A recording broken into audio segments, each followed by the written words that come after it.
అయ్యా, మా మధ్యలో ఉన్నందుకు వందనాలు.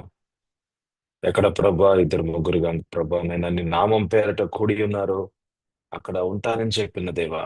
మా కళ్ళు ప్రభా మీ మీద ఉన్నాయి నాయన. హల్లెలూయా రాజా. మీరు మాతో ప్రతి దినం మాతో మాట్లాడాలని మీకు ఎంతగానో ఇష్టం కదా నాయన. మేము కూడా ప్రభా మీ స్వరం వినాలని మేము కూడా తహతలాడిపోతూ ఉన్నాం నాయన. మాలో తపనుంది నాయన. మా హృదయాలని చూస్తున్న దేవా, మా హృదయాంతరంగాల్ని ప్రభ ఎరిగిన దేవా. హల్లెలూయా రాజా. అయ్యా, మేము మీ పిల్లలంగా మీ సన్నిధిలో మేము కూర్చొని ఉన్నాం. మాతో మీరు మాట్లాడండి పరిశుద్ధాత్మ దేవ. మీరు మాతో మాట్లాడితేనే మాకు మీ మార్గాలు ఏమిటో మాకు తెలుస్తుంది కదా ప్రభా. The first enemy of man is not సైటన్ but it is ignorance. మాకు తెలియకపోవటమే మా జీవితానికి ఉన్న నాయన ప్రప్రదమైన శత్రువు కదా నాయన. అందుకని నాయన మీ యొక్క వాక్యాన్ని మేము తెలుసుకోవాలి ప్రభా. మేము తెలుసుకోవాలి తండ్రి. మా అందరికీ ప్రభా మీరు మీ యొక్క వాక్యంలో ఉన్న ప్రత్యక్షతను దయచేసి మా జ్ఞానాన్ని దయచేయమని అడగచ్చు. లోతైన మర్మాలతో మాతో మాట్లాడమని అడగచ్చు. మమ్మల్ని సిద్ధపరచండి నాయన. అయా నీ పరిచర్య కోసం, నీ పిలుపులో ముందుకు వెళ్ళడానికి కోసం మమ్మల్ని సిద్ధపరచండి, సిద్ధపరచండి, సిద్ధపరచండి. ఒక నిన్న సిద్ధపరచబడిన పాత్రగా ఉంటే నీ అభిషేకాన్ని పొందుకోవచ్చు కదా ప్రభా. నాయన నీ యొక్క శక్తిలో, నీ యొక్క బలములో, నీ అధికారంలో ముందుకు వెళ్ళొచ్చు కదా నాయన. మా మీద ఉన్న అయా మీ యొక్క ప్రణాళికలు ప్రభా, అవి అవి అవి అవి పరిపూర్ణం అవుతాయి కదా ప్రభా. హల్లెలూయా రాజా. యేసయ్యా, నీకే సకల మహిమ ఘనత కీర్తి చెల్లించుకుంటూ ఆది నుంచి అంతం వరకు పరిశుద్ధాత్మ దేవ మీరు నడిపించమని, మీరే మాట్లాడమని, మీ దైవజన్ నోట్లో ప్రభా మీ మాటలు మీరే ఉంచమని అడుగుచు. యేసు పరిశుద్ధ నామంలో అడుగుచున్నాము తండ్రి. ఆమేన్. ఆమేన్. హల్లెలూయా. అందరికి వందనాలండి. God bless you. సో మరి ఒక దినం ప్రభు మన జీవితాల్లో ప్రభు ఇచ్చారు. మనం ఎంతగానో మన ప్రభుకి మనం కృతజ్ఞాస్తులు చెల్లించే వారంగా ఉన్నాం. ఆమేన్. హల్లెలూయా. ఒకసారి మనం ఎఫెసీయులకు రాసిన పత్రిక 6వ అధ్యాయం, ఎఫెసీయులు 6, మనం 10వ వచనం చదువుకుందాం, మనం 11వ వచనం చదువుకుందాం. మనం దాదాపు ఒక 10, 11 క్లాసెస్ మనం ఎఫెసీయులు 6:10 నుంచి మనం మాట్లాడుతా ఉన్నాం. ఎఫెసీయులు 6:10. తుదకు ప్రభు యొక్క మహాశక్తిని బట్టి ఆయన యందు బలవంతులై ఉండుడి. ఆమేన్. ఈ ఈ విషయమై ఈ ఒక్క వాక్యం మీద మనం కనీసం ఒక 10, 11 క్లాసులు మాట్లాడుతూ ఉన్నాం. మనం మాట్లాడి ఉన్నాం. సో మీరు తప్పకుండా ఆ, మీరు ఆ యొక్క యూట్యూబ్ లో ఉన్న ఆ యొక్క రికార్డింగ్స్ ని మీరు మళ్ళీ వినాలని నేను మనవి చేస్తూ ఉన్నాను. అయితే 11వ వచనం, మీరు అపవాది తంత్రములను ఎదిరించుటకు. అంటే అపవాది ఉన్నాడంట, అపవాదికి తంత్రాలు కూడా ఉన్నాయంట. అపవాది ఉన్నాడు, అపవాది యొక్క తంత్రాలు ఉన్నాయి. ఆమేన్. హల్లెలూయా. అయితే ఈ అపవాది తంత్రాలు ఏమిటి అన్నది చాలా మందికి తెలియదండి. అపవాది ఎవరు? అపవాది యొక్క తంత్రాలు ఏమిటి? ఎట్లాగా అపవాది పనిచేస్తూ ఉంటాడు అన్నది చాలా మంది విశ్వాసులకి తెలీదండి. అందుకనే యుద్ధ భూమిలో ఓడిపోతూ ఉంటారు. ఓడిపోతున్న వాళ్ళు వాళ్ళ సమస్యల మధ్యలో దేవుని మీద వాళ్ళు వాళ్ళు బ్లేమ్ చేస్తూ ఉంటారు. అంటే ఎందుకు ప్రభువా? ఎందుకు దేవా? మా జీవితాలకి ఇన్ని కష్టాలేంటయ్యా? ఇన్ని ఇబ్బందులేంటయ్యా? అని దేవుని మీద వేలెత్తి చూపిస్తూ ఉంటారు. చేసే పనేమో అపవాది, మోసపోతుందేమో విశ్వాసులు. ఇక దేవుని మీద ఏమో అభాండాలు వేయటం, దేవుని మీద వెలితి చూపించటం, దేవుడే వాళ్ళ జీవితాల్లో ఏదో దుష్ట కార్యాలు చేస్తున్నాడనో, దేవుడే వాళ్ళ జీవితాలని నష్టపరుస్తున్నాడనో, ఎందుకయ్యా మేమేదో మిమ్మల్ని నమ్ముకుంటే మా జీవితాల్లో ఏదో మంచి పనులేదో జరుగుతాయో, లేతే మంచి కార్యాలు జరుగుతాయేమో, మాకు దీవెనలు వస్తాయేమో అని విన్నాము. అయితే ఇదేంటి ప్రభువా, దీవెనలు పోయి మా జీవితాల్లో ఈ రోగాలేంది? ఈ ఈ పరిస్థితులేంటి? అసలు ఇంకా కష్టమైన పరిస్థితుల్లోకి ఎందుకెళ్ళాము? ఇక మేము సంఘాలకొస్తేనేమో సంఘాల్లో మాకేదన్నా మంచి మ్ మంచి జరుగుద్దనుకుంటే, సంఘంకొచ్చిన తర్వాత ఇంకా ఇబ్బంది జరుగుతా ఉందేంది ప్రభువా? బహుశా రాకుండుంటే బావుంటదేమో అని చాలా మంది సంఘాల నుంచి వెళ్ళిపోయినోళ్ళున్నారండి. చాలా మంది చాలా మంది సంఘాల నుంచి వెళ్ళిపోయిన వాళ్ళు ఉన్నారు. ఎందుకంటే వాళ్ళు అనుకున్నారు దేవుని దగ్గరికి వస్తే గనుక అంతా మంచి జరుగుద్ది అనుకున్నారు. అది ఒక విధంగా సత్యమే.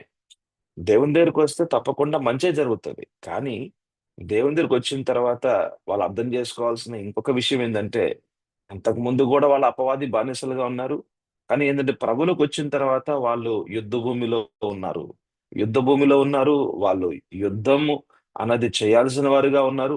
అంటే యుద్ధం అంటే, ఏదో వాళ్ళ చేతిలో ఏదో కర్రలో, కత్తులో ఏదో పట్టుకొని యుద్ధం చేయటం గాదు గానీ, విషయం ఏందంటే, ఇది ఆత్మ సంబంధమైన విషయాలు.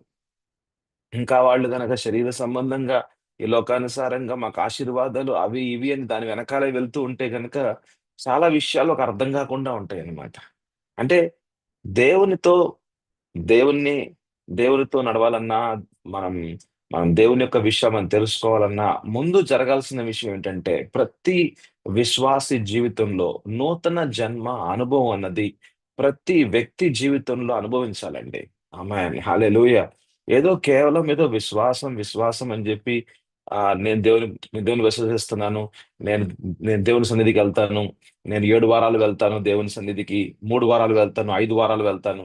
ఈ 3 వారాలు, 5 వారాలు, 7 వారాలు కేవలం ఏదో నీ అవసరాలు తీర్చబడతాయి అనే ఒక ఆలోచన తప్పితే ఆలోచన తప్పితే కానీ దేవుని సన్నిధికి వెళ్తున్నాను అనంటే, దేవుని స్వరం వినే రీతిగా ఉండాలి. ఆమేన్ చెప్పు. ఆమేన్. హల్లెలూయా! దేవుని సన్నిధికి వెళ్తున్నాను అనంటే, దేవుని స్వరాన్ని వినే రీతిగా ఉండాలి. దేవుడు నాతో ఏం మాట్లాడుతున్నాడో అది నేను వ్యక్తిపరంగా నేను తెలుసుకోవాలి. ఆమేన్. హల్లెలూయా! ఆయన సజీవమైన దేవుడు. ఆయన మాట్లాడే దేవుడు. ఆయన చూపించే దేవుడు, నీకు నీకు మార్గాన్ని సిద్ధపరిచే దేవుడు. నువ్వున్న పరిస్థితుల్లో, ఆ పరిస్థితుల్లో నుంచి బయటికెలా రావాలో నీతో మాట్లాడే దేవుడు. నీతో నీతో ఎలా మాట్లాడతాడో నీకు తెలియకపోతే గనక తప్పకుండా నీ పాస్టర్‌ని అడగండి. మీ యొక్క దైవజనులని అడగండి. దైవజనులు మీకు తప్పకుండా సహాయం జేస్తారు. అంటే ఏందంటే, దేవుని విషయాల్లో నువ్వింకా ముందుకు వెళ్ళాలి అంటే మటుకు నీకు సంఘం అవసరమే. ఆమేన్. హల్లెలూయా! ఎక్కడో నువ్వు దేవుని సువార్త విన్నావు. అంటే యేసు ప్రభు ఎవరు? ఆయన రాజ్యం ఏంటి? ఆయన రాజ్య సువార్త ఏమిటో విన్నావు. ఆయన ప్రభుత్వం ఉందని, ఆయనే దేవుడని, ఆయనే ప్రభు అని నిన్నాయన నడిపించగలడని, నీ జీవితానికి ఆయన చాలిన దేవుడని నువ్వు విన్నావు. చాలా సంతోషం. అయితే ప్రభువుని నువ్వు స్వీకరించావు. ఇంకా సంతోషం. అయితే ప్రభువుని స్వీకరించిన నీవు, నీ ఆత్మలో నూతన కార్యం జరిగింది అనే ఒక గొప్ప సత్యాన్ని గూడా తెలుసుకొని నీ ఆత్మీయ నేత్రాలు తెరవబడ్డాయని, నీ ఆత్మీయ చెవులు తెరవబడ్డాయని, నూతన జన్మ అనుభవం అన్నది నీలోకి దేవుడు ఇచ్చాడు అని, ఎప్పుడైతే యేసు ప్రభుని నీ ప్రభువుగా స్వీకరించావో, నీ ఆత్మలో దేవుడు గొప్ప కార్యం చేశాడు. నీ ఆత్మలో దేవుడు ఎవరు చేయలేని, నీకు నీకు నువ్వుగా చేసుకోలేని, ఎవరు చేయలేని ఆశ్చర్య గొప్ప కార్యం, నూతన జన్మ అనుభవము అన్నది నీ ఆత్మలో మళ్ళీ నూతనమైన జీవితము అన్నది అది దేవుని నుంచి వచ్చిన గొప్ప ఒక కృపతో నింపబడిన కార్యం అది. ఆమేన్. హల్లెలూయా! నేను దేవుని ఆయన యొక్క కుటుంబంలోకి తీసుకున్నాడు. ఆయన కుమారుడుగా నిన్ను ఎంచుకున్నాడు. ఆయన బిడ్డగా నిన్ను స్వీకరించాడు. నువ్వు అనాథవు కాదని అన్నాడు. నీతో ప్రతిరోజు నేను మాట్లాడతానంటున్నాడు. నిన్ను నేను నడిపించే నాయకుడిని అని అంటున్నాడు. అంటే గొప్పగా నీ నీ యొక్క జీవితంలో చేసిన ఇంత గొప్ప కార్యము, అది నీ ఆత్మలో జరిగిన కార్యం ముందు నువ్వు తెలుసుకొని దేవునితో ఒక నడిచే జీవితంగా నీ జీవితం మార్చబడుతూ ఉండాలి అంటే గనక నీకు సంఘం అవసరమే. ఆమేన్. హల్లెలూయా! సంఘ కాపరులు అవసరమే. సంఘ నాయకులు అవసరమే. ఆమేన్. హల్లెలూయా! నిన్ను శిష్యునిగా చేసే ఆ యొక్క శిష్యులుగా చేసే ఆ యొక్క నాయకులు నీకు అవసరమే. ఆమేన్. అందుకే సంఘం యొక్క ప్రాముఖ్యత చాలా ఎక్కువుందండి. సంఘం యొక్క ప్రాముఖ్యత ఒక వ్యక్తి జీవితాన్ని యేసు ప్రభుని వెంబడించే జీవితంగా శిష్యునిగా మార్చేది అది సంఘము. ఆమేన్. హల్లెలూయా! అయితే వాక్యంలో ఉన్న అనేకమైన గూఢమైన నీకు తెలియని విషయాలు కూడా తెలియపరిచేది సంఘమే. ఆమేన్. అందుకనే సంఘం అనేది చాలా ప్రాముఖ్యమైన ఒక ఒక స్థలము. ఒక సమూహము, ఒక సహవాసము. ఆమేన్. హల్లెలూయా! అయితే విషయం ఏంటంటే ఇక్కడ మీరు అపవాది తంత్రములను అంటే అపవాది ఉన్నాడంట. అపవాది మిమ్మల్ని, మీ కుటుంబాల్ని ఆటంకపరుస్తూ ఉంటాడు. మీ కుటుంబాలని ఆటంకపరుస్తూ ఉంటాడు. సంఘ సహవాసానికి వెళ్ళకుండా చేస్తాడు. సంఘ నాయకులతో లేతే సంఘంలో ఉన్న ఆ యొక్క ఆ యొక్క దైవజనులతో మీ యొక్క సంబంధం లేకుండా చేస్తాడు. దూరపరుస్తాడు. ఎక్కడి నుంచి అయితే మీకు సహాయం వస్తూ ఉంటుందో అక్కడ సహాయం రాకుండా చేయడానికి ఎంతో ప్రయత్నాలు జరుగుతూ ఉంటాయి. మిమ్మల్ని మిమ్మల్ని మోసపరుస్తాడు. మిమ్మల్ని అనేకమైన విషయాల్లో మిమ్మల్ని మిమ్మల్ని ఒక బిజీ పరంగా అంటే చాలా ఇంకా బిజీ అనమాట. You are so busy. ఇక నువ్వు ఎంత బిజీగా అయిపోతావంటే ఇంక నువ్వు సంఘానికి రాలేవు. లేకపోతే ఒక సహవాసానికి రాలేవు. లేకపోతే సంఘ నాయకులతో నువ్వు సంబంధంలోకి రాలేవు. ఇక ఎప్పుడు చూసినా సరే ఏదో ఒక పని ఇంకా అటో ఇటో మొత్తం డైవర్ట్ చేస్తాడనమాట. డైవర్ట్ చేస్తాడు, డిస్ట్రాక్ట్ చేస్తాడు. అటెళ్ళమంటాడు, ఇటెళ్ళమంటాడు, వాళ్ళతో ఉండమంటాడు, వీళ్ళతో ఉండమంటాడు. కానీ ఎవరితో అయితే ఉండాలో వాళ్ళతో ఉండకూడదు. ఎవరితో అయితే ఈ ఏ ఏ సంఘ నాయకులతో అయితే, ఏ సంఘ ఆహ్, సభ్యులతో అయితే గనక నీ యొక్క సహవాసం ఉండాలో వాళ్ళతో ఉండకూడదు. వాళ్ళతో ఉండకుండా అటు ఇటు ఎవరితో అయినా ఉంటా ఉండు గానీ, సంఘంతో అయితే ఉండొద్దు. దైవజనులతో అయితే ఉండొద్దు. అంటే ఆ సహవాసంలో నుంచి నిన్నెందుకు దూరపరుస్తున్నాడనంటే ఎందుకు దూరపరుస్తున్నాడంటే, నిన్ను దేవుని నుంచి దూరపరుస్తున్నాడు.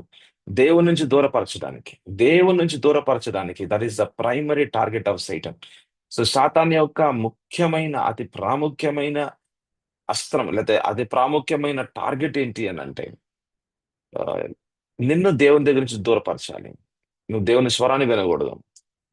నువ్వెప్పుడు గూడా నిద్రపోతూ ఉండాలి. ఇక ఉదయం పూట, సాయంకాలం పూట, రాత్రి ఎప్పుడు నిద్రపోతూనే ఉండు. నువ్వు సోమరిగా ఉండాలి. దేవుని సన్నిధిలోకి నువ్వు దేవుని సన్నిధిలో వాక్యం చదవటం గాని, అలాంటియేం చేయకూడదు. దైవజనులకు దూరంగా ఉండాలి. దైవజనులకి దూరంగా ఉండాలి. వాళ్ళకి వీళ్ళకి కాల్ చేసుకో ఏమైనా చేసుకో కానీ, దైవజనులతో మటుకు పెద్దగా మాట్లాడొద్దు. 3, 4 బైబిల్‌లో ఏం రాసుందో నీకు తెలియకూడదు. బైబిల్‌లో ఏం రాసుందో నీకు తెలియకూడదు. That is the main target. అదేంటంటే నీకు తెలియకపోవటం. నీకు గనక తెలియకపోతే, నువ్వు అదే అంధకారంలో ఉంటావు. అదే మోసం చేస్తున్న అపవాది ఆ యొక్క మోసపూరితమైన విషయాల్లోనే ఉంటావు నువ్వు. అక్కడే ఉండు. ముందుకు వెళ్ళొద్దు. ఏ విషయంలో కూడా ముందుకెళ్ళొద్దు. అక్కడే ఉండు. సో, టైమ్ వేస్ట్ చేస్తూ ఉండు. ఇక ఆ పని జెయి, ఈ పని జెయి. అది జూడు, ఇది జూడు. ఆ యూట్యూబ్‌లో అది జూడు, ఈ వాట్సాప్‌లో ఇది జూడు. ఆ ఫేస్‌బుక్‌లో అది జూడు, ఇన్‌స్టాగ్రామ్‌లో ఇది జూడు. ఇయన్నీ చూసుకుంటా కూర్చుంటా ఉండు. అంతేగాని వాక్యం చదవొద్దు. వాక్యంలో ఉన్న లోతుల్లోకి వెళ్ళొద్దు. దైవజనులు చెప్తున్న మాటలు వినొద్దు. దైవజనుడితో ఉండొద్దు. స్ సంఘానికంటావా? ఇక ఆదివారం వస్తే గనక ఏదో ఒక ఇబ్బందితో ఏదో ఒక తలకాయ నొప్పో, లేకపోతే ఏదో ఒక ఒళ్ళు నొప్పులో ఏదో ఒకటి రాత్రిపూట నిద్ర పట్టకపోవటమో, లేతే శనివారం సాయంకాలం పూట అకస్మాత్తుగా ఇంట్లో పెద్ద గొడవ జరగటమో, ఏదో ఒక విషయంలో ఏదో ఒక ఇబ్బందిని తీసుకొచ్చి ఆదివారం మట్టుకు నువ్వు సంఘానికి రాకూడదు, దేవుని మాటలు వినకూడదు, నువ్వు ఒక సహవాసంలో ఉండకూడదు, నువ్వు ఎదగకూడదు. నువ్వు దేవునిలో ఎదగకూడదు, దేవునితో అతి సమీపంగా నడవకూడదు, దగ్గరికి రాకూడదు, దేవుని స్వరాన్ని వినే రీతిగా ఉండకూడదు. ఎప్పుడు గూడా ఇగో నీ యొక్క మోసపూరితమైన స్వరాలే వింటూ, అపవాది స్వరాలే వింటూ, అదే బంధకాల్లో అక్కడే అదే పాపం చేసుకుంటూ, మళ్ళీ పాపం చేసుకుంటూ, అపరాధత్వంతో ఉంటూ, దేవునికి దూరంగా ఉండటమే. దేవుని రాజ్య విస్తరణ అనేది నీ ద్వారా జరగకుండా ఉండటమే. దేవుని ఉద్దేశాలు నీ జీవితంలో జరగకుండా ఉండటమే. ఇవన్నీ గూడా అపవాది తంత్రాలేనండి. ఇయన్నీ గూడా అపవాది యొక్క ఆలోచనలు. అపవాది చేసే పనులనమాట ఇవన్నీ గూడా. ఇవన్నీ గూడా అదే మనం ఆడుకుంటున్నాం. ఎఫెసీయులు 6:11లో మనం చూసినట్లయితే మీరు అపవాది తంత్రములను ఇవన్నీ గూడా అపవాదికున్న కుయుక్తులు, అపవాదికున్న స్వభావానుసారంగా మాట్లాడతాడంట. స్వభావానుసారంగా మిమ్మల్ని నష్టపరుస్తూ ఉంటాడంట. ఎంతో క్రూరుడనమాట. ఎంతో క్రూరుడు. దేవుని యొక్క మహా సృష్టి అయిన మనిషి యొక్క జీవితాన్ని నాశనం చేయడానికే ఉన్నాడింక అంతే. ఇక దొంగిలించాలి, నాశనం జేయాలి, హతమార్చాలి. ఇక అతని జీవితాన్ని తుదముట్టించాలంతే. ఆపత్కాల మరణం తీసుకెళ్ళాలి. అంటే ప్రతి మానవునికి ఒక శత్రువు ఉన్నాడనమాట. ప్రతి మానవునికి ఇంకొక శత్రువు ఉన్నాడు. అదెవరంటే అపవాది. అపవాదున్నాడు, సాతానున్నాడు, సాతాను రాజ్యం ఉంది. అయితే ఎవరైతే మీరు గాని, నేను గాని ఎవరైనా సరే యేసు ప్రభువుని నమ్ముకుంటే మటుకు వాళ్ళు యుద్ధ భూమిలోకి ప్రవేశించినట్టే. ఆమేన్. హల్లెలూయా! వాళ్ళు యుద్ధ భూమిలో ఉన్నట్టే. వాళ్ళు యుద్ధ భూమిలో ఉన్నారమ్మా. మీరు యుద్ధ భూమిలో ఉన్నారు మీరు. That is a great reality. వాస్తవం అది. ఇంక అన్ని విషయాలు సక్రమంగా జరిగిపోతాయి. యేసు ప్రభుని నమ్ముకుంటే. అది ఒక విధంగా కరెక్టే. యేసు ప్రభుని నమ్ముకుంటే గనక అన్ని విషయాలు సక్రమంగా ఉంటాయి. సక్రమంగా జరుగుతాయి. కానీ దానిలో నీ యొక్క విశ్వాసపు అడుగులు గూడా చాలా ప్రాముఖ్యం. ఆమేన్. హల్లెలూయా! నీ యొక్క విశ్వాసపు అడుగులు గూడా చాలా ప్రాముఖ్యం. అయితే అపవాది ఎలాగా పనిజేస్తాడు అన్నది మనం ఒక వాక్య భాగాన్ని చూసి మనం మాట్లాడదాం. అయితే మనం నిన్న చూసినట్టుగా అంటే మన కిందటి క్లాస్‌లో మనం చూసినట్టుగా యోహాను 8వ అధ్యాయం, ఒకసారి మనం యోహాను 8వ అధ్యాయం 44వ వచనం చూద్దామండి. యోహాను 8వ అధ్యాయం 44వ వచనం. మీరు మీ తండ్రి యగు అపవాది సంబంధులు. చూసారా? అపవాది సంబంధులు ఉన్నారంట ఈ లోకంలో. వారికి అపవాది ఎవరంట? తండ్రి అంట. అంటే వీళ్ళెవరు? అపవాది పిల్లలంట. అంటే అపవాది ఏం మాట్లాడతాడో ఆ పిల్లలు చేస్తారనమాట. అంటే అపవాది చేతుల్లో ఉన్న కంట్రోల్, అపవాది చేతుల్లో కంప్లీట్ కంట్రోల్ ఉందన్నమాట వాళ్ళ జీవితాల మీద. అంటే అపవాది యొక్క కుయుక్తులు, అపవాది యొక్క తంత్రాలు వాళ్ళ జీవితాల ద్వారా అవి కనబడతాయంట ఈ లోకంలో. మీ తండ్రి దురాశ నెరవేర్చుగోరుచున్నారు. అంటే వాళ్ళు పని చేసేవాళ్ళు అనమాట. అపవాదికి వాళ్ళ పని వాళ్ళు. అపవాది సంబంధులు, అపవాదికి బానిసలు, అపవాదికి సేవకులు. చూసారా? అపవాది పిల్లలు వాళ్ళు. ఆది నుండి వాడు నరహంతకుడై ఉన్నాడు. ఆది నుండి అంటే ఎవరు? అంటే ఎవరి గురించి మాట్లాడుతున్నారు? కయీను హాబెలుని చంపాడు. అనాదికాండం 4వ అధ్యాయంలో మనం చూస్తాం. కయీను హాబెలుని చంపాడు. అయితే కయీను చంపటం అన్నది అక్కడ కేవలము కయీను ద్వారా మాత్రం జరగలేదు గాని, కయీను ద్వారా అక్కడ అపవాది యొక్క కార్యాలు కూడా అక్కడ కనబడుతూ ఉన్నాయి. హంతకుడు అంటే ఎవరు హంతకుడు? అంటే కయీనా? కయీను మాత్రమే కాదు. కయీను ద్వారా అపవాది హాబెలుని చంపేశాడు. చూసారా? అంటే మర్డర్స్, మర్డర్స్, మర్డర్స్ ఎక్కడ హత్యలు జరుగుతా ఉన్నాయి. హత్యలు జరుగుతా ఉన్నాయి. ఎక్కడైనా ఒక ప్రదేశంలో హత్యలు ఎక్కువగా జరుగుతున్నాయి అనుకోండి. అక్కడ కేవలం ఏదో మానవులు ఏదో అటు ఇటుగా ఏదో కొట్టుకుంటున్నారు, తిట్టుకుంటున్నారు, లేకపోతే చంపుకుంటున్నారని కాదు గానీ, అక్కడ ఒక దురాత్మ పనిచేస్తుంది. ఆ ప్రదేశంలో ఒక దురాత్మ ఆ ప్రదేశానికి సంబంధించిన ఆ దురాత్మలు అక్కడ పనిచేస్తూ ఉన్నాయి. సాతాను రాజ్యం అక్కడ ఏళ్తా ఉంది కాబట్టి జనాల్ని అక్కడ ప్రేరేపించి, జనాల్ని పురికొల్పించి, వాళ్ళని క్రూరులుగా, వాళ్ళని ఒక క్రోధులుగా, వాళ్ళని కోపాగ్నిలోకి తీసుకొని వెళ్ళి, ఇక రివెంజ్ అన్నమాట. రివెంజ్. ఇక ప్రతీకారం తీసుకోవాలి. ఆ ప్రతీకారం తీర్చుకునేదాకా నిద్ర పట్టదు ఆ వ్యక్తికి ఇంకా. నన్ను కొట్టాడా? నన్ను అంటాడా? అని చెప్పి అందరి ముందు అంటాడా? నన్ను కొట్టాడా? అందరి ముందని ఆ వ్యక్తిలో ఎంత ప్రతీకారం ఉంటదంటే, ఇక చివరికి ఆ వ్యక్తి ఇంకెవరైతే గనక ఎదురుగా ఉన్నారో, ఎదురు తిరిగారో, ఆ వ్యక్తిని చంపేంత వరకు, ఇక హంతకులు అంటే హత్య చేసేంత వరకు ఇక ఊరుకోడనమాట. ఇక నిద్ర పట్టదనమాట. ఎందుకు అనంటే, ఆ వ్యక్తిలో ఇక ఇంకా ఆ వ్యక్తి ఓపెన్ చేసేసాడనమాట. He got opened. ఆ వ్యక్తి ఓపెన్ చేసేసుకున్నాడు. ఇక అపవాది పని చేయడానికి.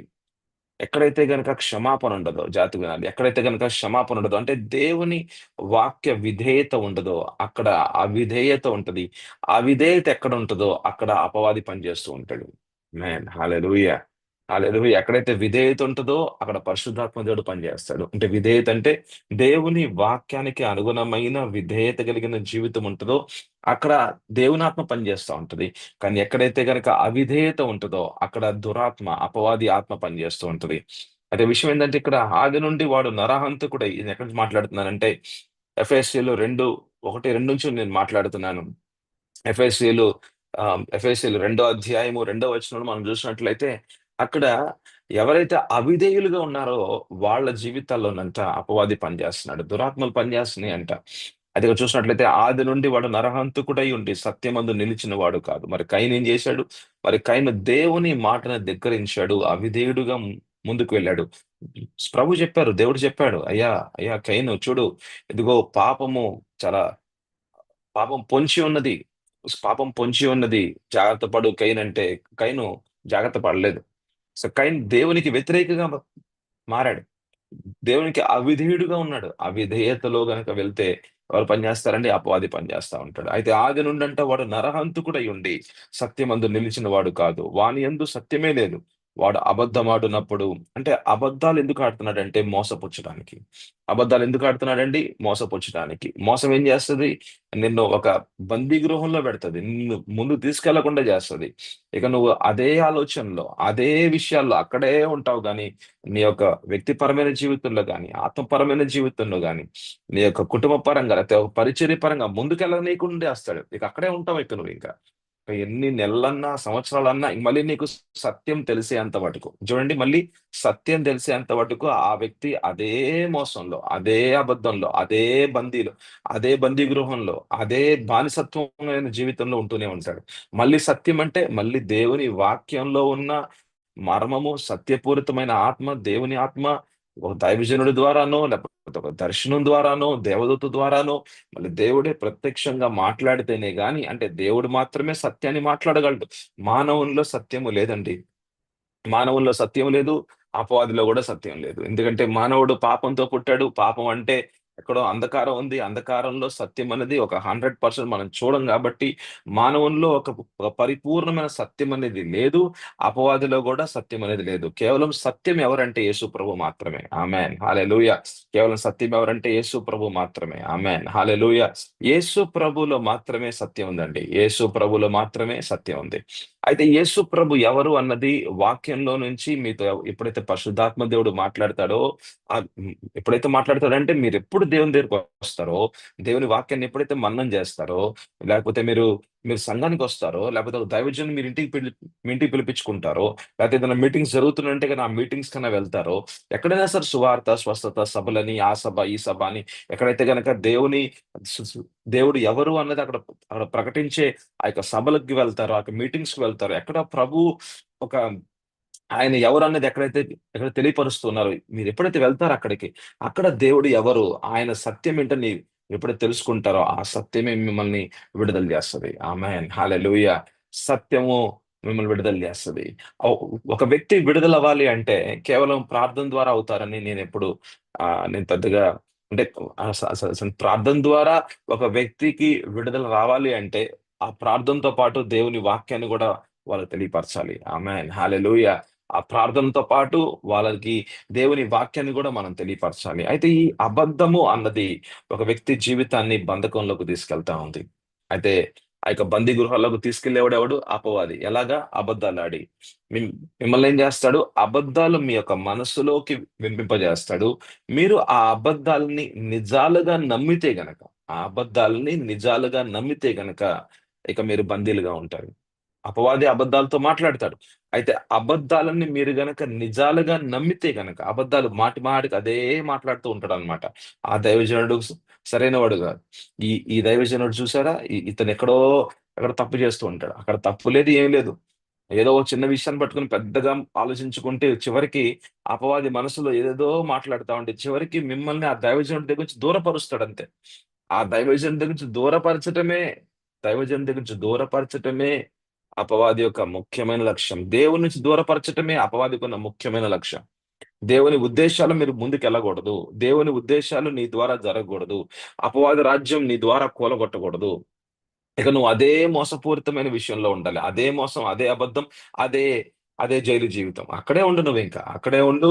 ఇక నీ లోపల ఇక ఎటువంటి ఎటువంటి ఒక ఎట్లా అంటే ఇక ఒక సంతోషం గాని, ఆనందం గాని, సమాధానం గాని లేకుండా జీవించాలి అన్నది అపవాది యొక్క తంత్రాలు. సో చూడండి ఇక్కడ చూడండి అబద్ధమాడినప్పుడంట తన స్వభావము అనుసరించి మాట్లాడును. వాడు అబద్ధకుడును, అబద్ధమునకు జనకుడై ఉన్నాడు. ఆమేన్. హల్లెలూయా! ప్రకటన గ్రంథం కూడా తీద్దాం. ఒకసారి ప్రకటన గ్రంథం బుక్ ఆఫ్ రెవల్యూషన్ చాప్టర్ 12 మన 12 అధ్యాయం 9వ వచనం కూడా చూద్దాం ఒకసారి. అయితే కాగా సర్వలోకమును మోసపుచ్చుచు అపవాది అనియు, సాతాననియు పేరుగల ఆది సర్పమైన ఆ మహా ఘట సర్పము పడద్రోయబడెను. అది భూమి మీద పడద్రోయబడెను. దాని దూతలు దానితో కూడా పడద్రోయబడిరి. ఆమేన్. హల్లెలూయా! సర్వలోకాన్ని అంటే ఏం చేస్తాడంట? సర్వలోకాన్ని సర్వలోకాన్ని మోసపుచ్చే యొక్క యొక్క సాతాను యొక్క విషయాలు ఇక్కడ చూస్తున్నా. అయితే నేను ఈ వాక్యంలో ఇంకా బ్యాక్‌గ్రౌండ్ ఇంకా అనేకమైన విషయాలకు ఇంకా నేను వెళ్ళట్లేదు. ఎందుకనంటే అది ఇంకొక విషయం అది. ఇది ఎప్పుడు జరుగుతది? ఇది ఇది ఏ సమయంలో జరుగుతది అన్నది చాలా ప్రాముఖ్యం.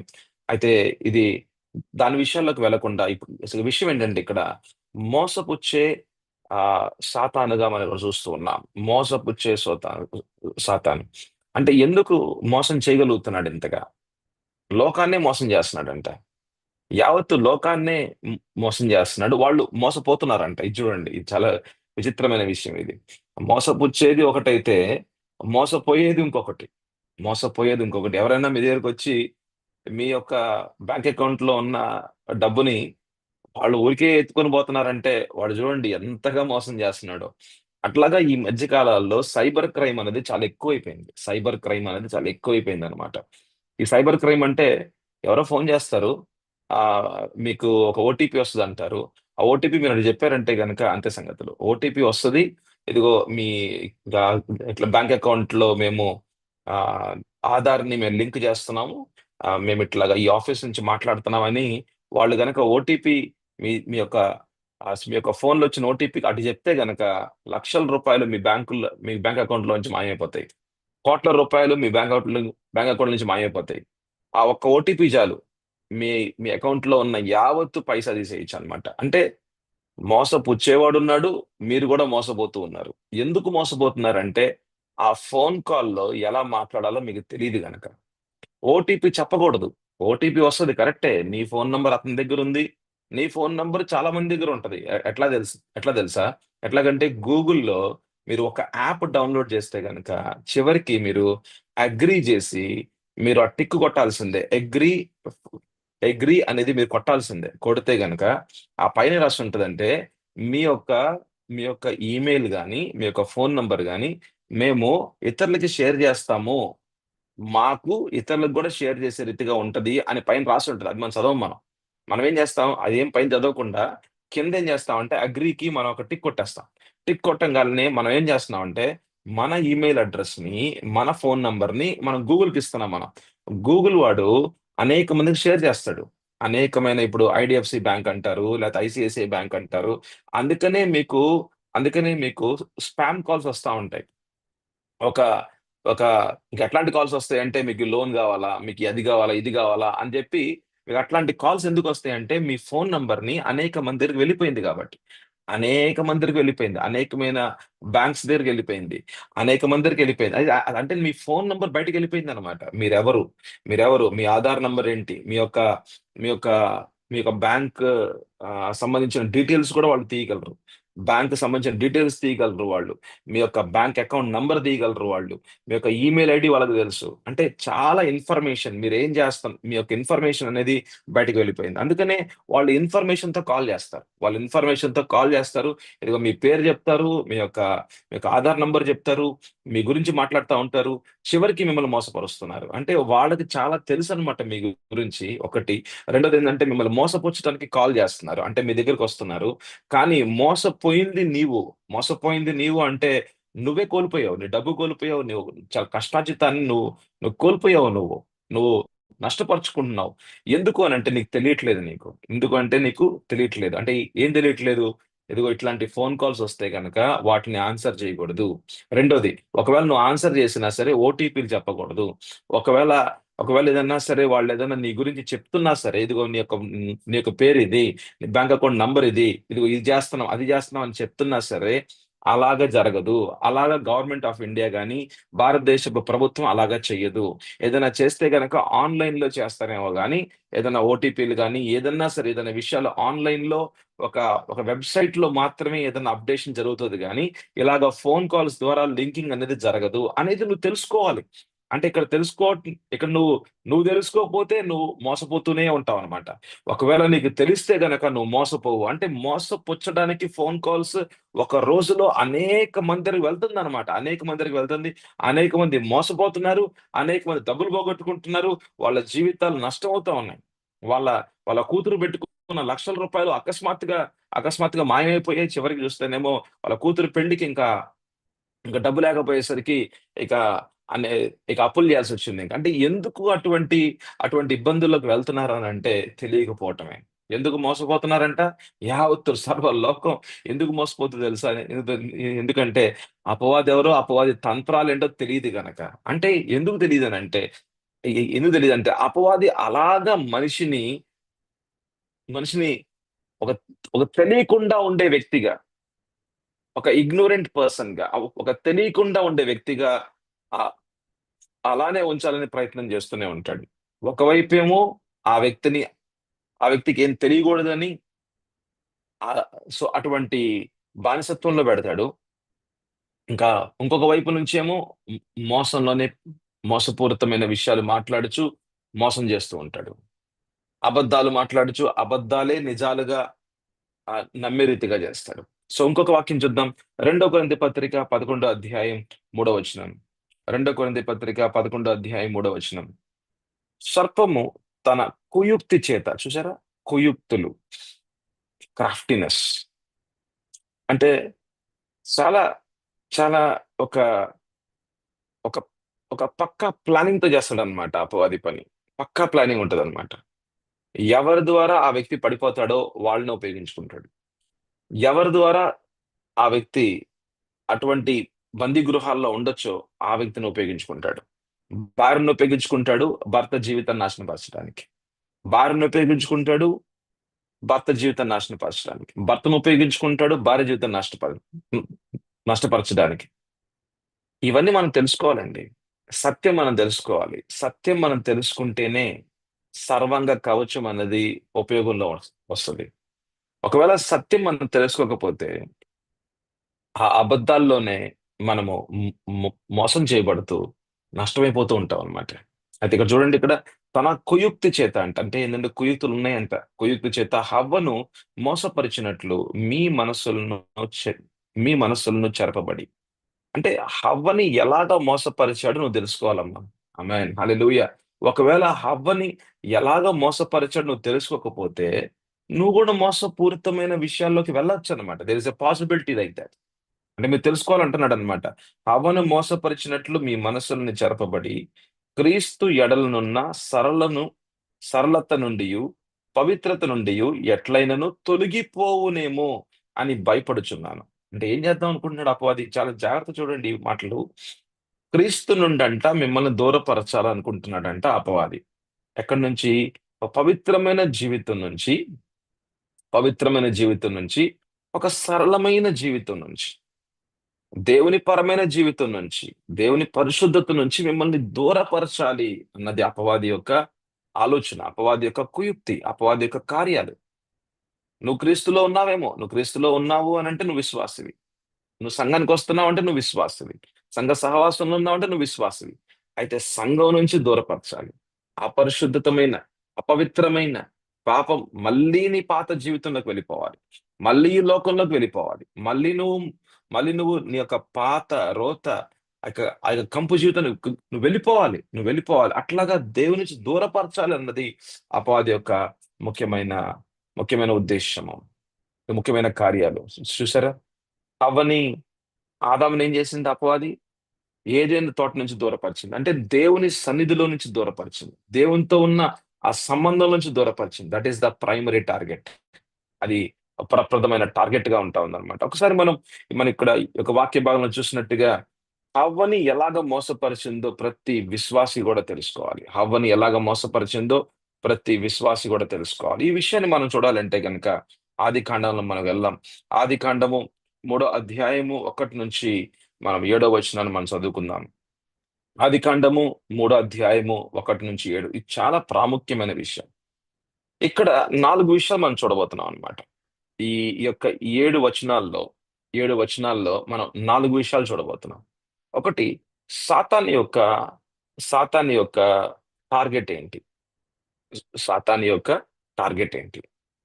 రెండో విషయం మనం చూడబోతుంది ఏంటంటే, రెండో విషయం మనం చూడబోతుంది సాతాన్ యొక్క అస్త్రాలేంటి? ఈ 7 వచనాల్లో మనం 4 విషయాలు చూడబోతున్నాం. ఒకటి, సేటన్స్ టార్గెట్. సాతాన్ యొక్క టార్గెట్ ఏంటి? రెండోది ఏంటంటే సాతాన్ యొక్క అస్త్రం ఏంటి? సాతాన్ యొక్క అస్త్రం ఏంటి? ఆ అస్త్రాన్ని ఎలాగా ఉపయోగిస్తాడు? ఆ అస్త్రాన్ని ఎలాగా ఉపయోగిస్తాడు? ఏ ఏ విధానాలుగా ఉపయోగిస్తాడు? విషయాలు మనం కూలంకుషంగా మనం తెలుసుకోవాలండి. తప్పకుండా తెలుసుకోవాలి. మూడో విషయం ఏంటంటే మూడో విషయం ఏంటంటే ఈ యొక్క ఈ యొక్క ఈ 7 వాక్య భాగాల్లో నుంచి, అంటే 7 వచనాల నుంచి మూడో విషయం మనం తెలుసుకోవాల్సింది సాతాన్ యొక్క ఉద్దేశ్యం ఏంటి? సాతాన్ యొక్క ఉద్దేశ్యం ఏంటి? సాతాన్ ఎందుకు ఇవన్నీ చేస్తున్నాడు? ఎందుకు అపవాది ఈ పనులన్నీ చేస్తున్నాడు? అయితే నాలుగో విషయం ఏంటంటే మనము ఎట్లాగా మనం ఎట్లాగా మనం ప్రతిఘటించాలి? లేకపోతే మనం ఎట్లాగా ఎదుర్కోవాలి? మనము వీటన్నిటిని అపవాది యొక్క టార్గెట్ ఎవరంటే మనము. అపవాది యొక్క ఉద్దేశము లేకపోతే అపవాది యొక్క అస్త్రాలేంటి? అపవాది యొక్క ఉద్దేశాలేంటి? వీటన్నిటి మధ్యలో మనము ఎట్లాగా ఈ అపవాదిని ఎదిరించాలి? మనము ఎట్లాగా అపవాది మీద జయం పొందుకోవాలి అన్నది నాలుగో విషయం. ఎలాగా మరి హవ్వ ఓడిపోయింది? ఎలాగా హవ్వ మోసం చేయబడింది? చివరికి దేవుని సన్నిధిని పోగొట్టుకుంది. దేవుని ఆశీర్వాదాన్ని పోగొట్టుకుంది. దేవుని దేవుని యొక్క గొప్ప గొప్ప ఆయన యొక్క సృష్టి అయిన, ఆయన ఎంతగా నిర్మాణం చేసిన ఒక మంచి ఇల్లు, ఒక మంచి స్థావరం, ఒక మంచి నివసించే ఒక స్థలం, ఏదైనా తోటను పోగొట్టుకుంది. సో దేవునితో ఉన్న ఆ యొక్క సంబంధం నుంచి దూరం అయిపోయింది. దేవుని మహిమను పోగొట్టుకుంది. ఎంత గొప్ప విషయమో! దేవుని మహిమను పోగొట్టుకుంది. అంటే పోగొట్టుకుంది అనంటే మోసపోయింది. మోసపోయింది, పోగొట్టుకుంది. మోసపోతే గనక దేవుని నుంచి దూరమవుతున్నారు. మోసపోతున్నారా? అయితే మీరు దేవుని నుంచి దూరమవుతున్నారు. మోసపోతున్నారా? అందుకనే దేవుని ఆశీర్వాదాల నుంచి దూరమవుతున్నారు. మోసపోతున్నారా? అందుకనే మీరు బందీ గృహంలో ఉంటున్నారు. మోసపోతున్నారా? అందుకనే మీరు దేవుని యొక్క స్వరం మీరు వినలేకుండా ఉంటూ ఉన్నారు. ఈ మోసపోయారు అన్నది వాళ్ళకి గూడా తెలీదనమాట. అట్లాగా అపవాది మోసపుచ్చుతా ఉంటాడు. నేను నేపాల్‌లో ఉన్నాను. నేపాల్‌లో ఒక హోటల్‌లో ఉన్నాను నేను. మధ్యాహ్నం పూట పడుకొనున్నప్పుడు ఒక దర్శనంలో ఒక ఒక స్త్రీ అన్నమాట. ఒక స్త్రీ చేతిలో పెద్ద తలవార్ ఉంది. అంటే పెద్ద కత్తుంది. చాలా పెద్ద కత్తది. చాలా సానుగా ఉంది. లైన్‌గా ఉన్నారన్నమాట. జనాలు లైన్‌గా నుంచొనున్నారు. ఒక్కొక్కళ్ళు వస్తున్నారు. ఒక్కొక్కళ్ళ మీద ఆ యొక్క కత్తితో కోస్తా ఉంది. వాళ్ళు వాళ్ళు కోయబడుతున్నారు. వాళ్ళలో నుంచి రక్తం పారతా ఉంది. రక్తం పారతా ఉంది. కానీ వాళ్ళకి తెలియట్లేదు. వాళ్ళతో ఉన్న వాళ్ళకి తెలియట్లేదు. వాళ్ళకి గూడా తెలియట్లేదు. ఇక వాళ్ళు పడిపోతున్నారు. ఇక కొంతమంది చనిపోయారు. కొంతమంది చనిపోలేదు. కొంతమందికి గాయాలయ్యాయి. అయితే గాయం అయింది అన్నది గూడా తెలియట్లేదు. గాయాలు ఎవరు జేస్తున్నారో వాళ్ళు వాళ్ళు చూడలేకపోతున్నారు. ఒక్కొక్కళ్ళు వస్తూనే ఉన్నారు. పెద్ద లైనుంది. ఇటుపక్కేమో పెద్ద లైనుంది. ఇటుపక్క చూస్తేనేమో రక్తం పారతా ఉంది. ఒక ఏరులాగా పారతా ఉంది. నేను నేనిదంతా చూస్తా ఉన్నాను. అయ్యో! ఈ ప్రదేశాన్ని ఏలుతున్నది ఒక దురాత్మిది. ఈ యొక్క ప్రదేశాన్ని నేనప్పుడు కాఠ్మండూలో ఉన్నాను. ఈ ప్రదేశాన్ని ఏలుతున్నది ఈ దురాత్మిది. ఈ దురాత్మ జనాల్ని ఇలాగ నష్టపరుస్తుంది. అయితే వాళ్ళని హతమారుస్తుంది. వాళ్ళని హత్య చేస్తుంది. మోసపుచ్చుతుంది. వాళ్ళని నష్టపరుస్తుంది. అయితే వాళ్ళకి తెలియట్లేదు. వాళ్ళు ఎలా నష్టపోతున్నారో వాళ్ళకి తెలియట్లేదు. వాళ్ళలా పడి ఉన్నారంతే. ఇక వాళ్ళేం లెగవట్లేదు. అంటే వాళ్ళ కళ్ళైతే తెరిచున్నాయి. గాయాలైతే అయినియి. గాయం అయిందన్నది గూడా వాళ్ళకి తెలియట్లేదు. చివరికి ఈ ర రక్తం అయితే పారుతా ఉందన్నమాట. అంటే రక్తం అనంటే, రక్తము అనే దానికేంటంటే వంశము గూడా మనం చూడొచ్చన్నమాట. అంటే వంశంలో ఉన్న అంటే కేవలము ఆ వ్యక్తిని మీద మాత్రమే కాదన్నమాట.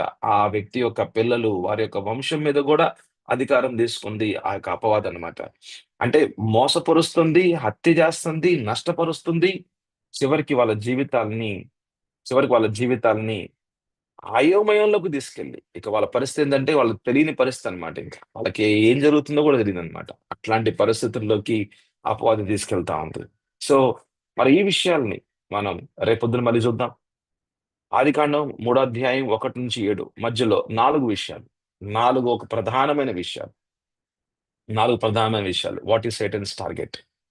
What is Satan's weapons? What is Satan's purpose? And how we have to defend against, how we have to offensively go against the satanic works and destroy the works of the devil. So, అపవాది యొక్క target ఎవరు? అపవాది యొక్క అస్త్రాలేంటి? అపవాది యొక్క ఉద్దేశ్యం ఏంటి? అపవాది మీద జయం ఎలా పొందుకోవాలి? ఆమేన్. హల్లెలూయా. ఒక ప్రాముఖ్యమైన విషయంలోకి మనం వెళ్ళబోతున్నాం. రేపొద్దున క్లాస్‌లో మనం చూద్దాం. చిన్న ప్రార్థన చేసుకుందాం. ప్రభువా నాయనా మీకు వందనాలు, స్తోత్రాలు తండ్రి. ప్రభువా అపవాది తంత్రాలు ప్రతి విశ్వాసి తెలుసుకోవాలి. అయ్యా మేము యుద్ధభూమిలో ఉన్నది వాస్తవము. ఈ యుద్ధం మీద మాకు విజయం మీరు మాకిచ్చి ఉన్నారు. 2000 సంవత్సరాల క్రితమే యేసు ప్రభు ద్వారా మాకు విజయం మేము పొందుకున్నాం. అయితే పొందుకున్న ఈ విజయాన్ని ప్రతిరోజు గూడా మేము అనుభవిస్తూ ఉండాలి. అధికారికంగా ప్రభా విజయాన్ని మేము ఘోషిస్తూ అపవాది రాజ్యం మీద మేము నడుస్తూ ఉండాలి.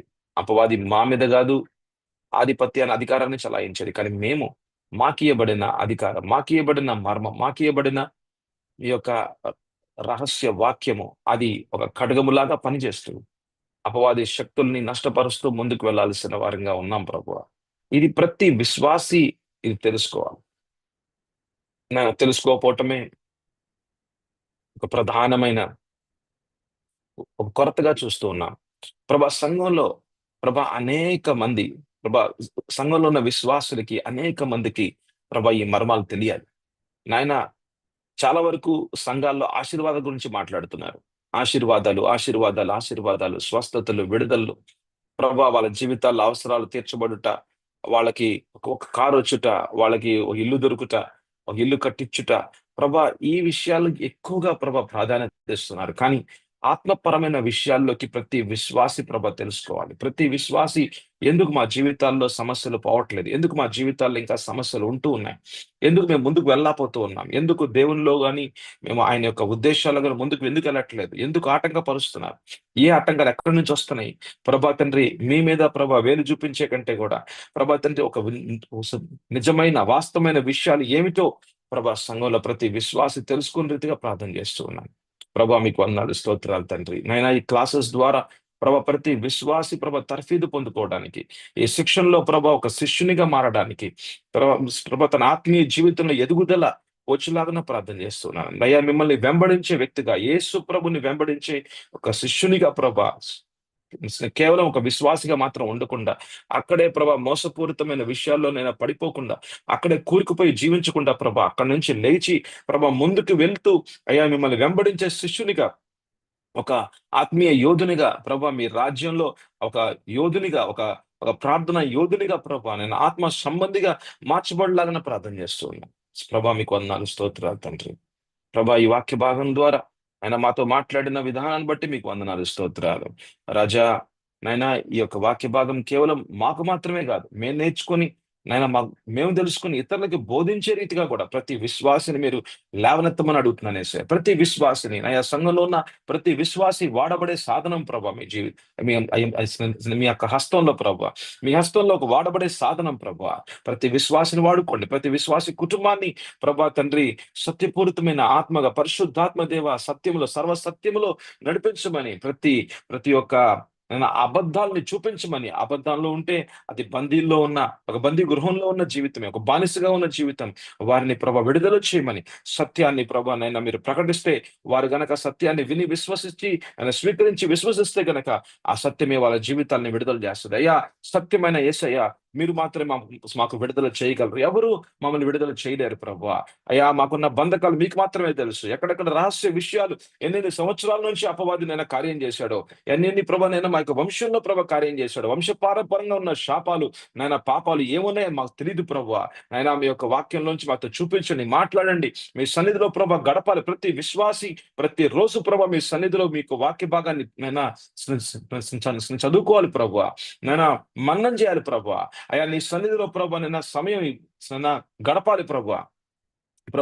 ఈ యొక్క అతి ప్రాముఖ్యమైన విషయం అతి ప్రాముఖ్యమైన విషయం వాక్య మననము. ప్రతి దినము కూడా మా జీవితంలో అది మాకు అది మా జీవితంలో ఒక భాగమయ్యేలాగా ప్రార్థన చేస్తూ ఉన్నాను. నైనా విన్న ఈ వాక్యము మా వెనుకడిలో నైనా 30 60 100 ఆశీర్వదించండి ఆమేన్. హల్లెలూయా. ఏ సాతాను దొంగ నైనా మాలో నాటబడిన ఈ వాక్యము దొంగిలించకుండా, తీసుకుని వెళ్ళిపోకుండా అయ్యా మేము సంరక్షించుకోవాలి నైనా. అయ్యా మీరు చెప్పిన ఈ వాక్యం మీరు చూపించిన ఈ వాక్యాలన్నీ కూడా అయ్యా తండ్రి నా హృదయంలో నేను దాచిపెట్టుకుంటున్నాను అయ్యా తండ్రి. నేను మళ్ళీ ధ్యానం చేస్తాను. మళ్ళీ నేను నైనా మీరు చూపించిన ఈ వాక్యాన్ని మళ్ళీ నేను మననం చేస్తూ ఈ వాక్యంలో ఇంకా లోతైన మర్మాల్ని మీరు మాకు దయచేయమని అడుగుచు యేసు పరిశుద్ధ నామంలో అడుగుచున్నాము తండ్రి. ఆమేన్, ఆమేన్. యేసు క్రీస్తు కృపయు, దేవుని ప్రేమయు, పరిశుద్ధాత్మ దేవుని యొక్క అనన్య సహవాసము